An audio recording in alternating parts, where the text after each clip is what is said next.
লক্ষ্য করেন, সূরা তুর তেলাওয়াত হয়েছে পবিত্র মক্কায় বহুবার।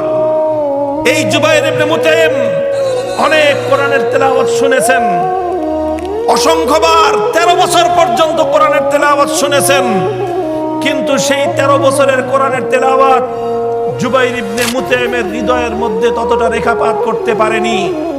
কিন্তু আজ বদর যুদ্ধের বিজয়ের পর ওই কোরআনের তেলাওয়াতই যেটা মক্কায় 13 বছর হয়েছে, ওই কোরআনের তেলাওয়াত যেটা মক্কা নগরীতে জুবাইর ইবনে মুতাইম এই আল্লাহর নবীর মুখ থেকে অসংখ্যবার শুনেছেন, কিন্তু মক্কায় এই নবীর কাছ থেকে এই কোরআনের তেলাওয়াত জুবাইর ইবনে মুতাইমের হৃদয়ের মধ্যে রেখাপাত করতে পারেনি।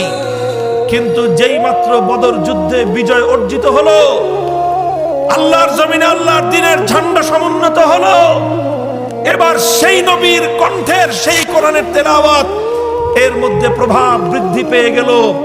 আর ওই তেলাওয়াত শুনে জুবাইর ইবনে মুতাইমের হৃদয়ের মধ্যে ঈমান শেকড় গেড়ে বসে গেল।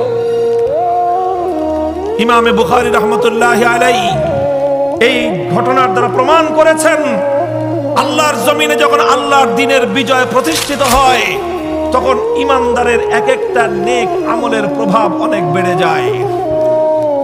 আল্লাহর জমিনে যখন আল্লাহর দ্বীন জিন্দা হয়, আল্লাহর জমিনে যখন আল্লাহর দ্বীনের ঝান্ডা সমুন্নত হয়, ঈমানদারের কোরআনের তেলাওয়াতের পাওয়ার বেড়ে যায়।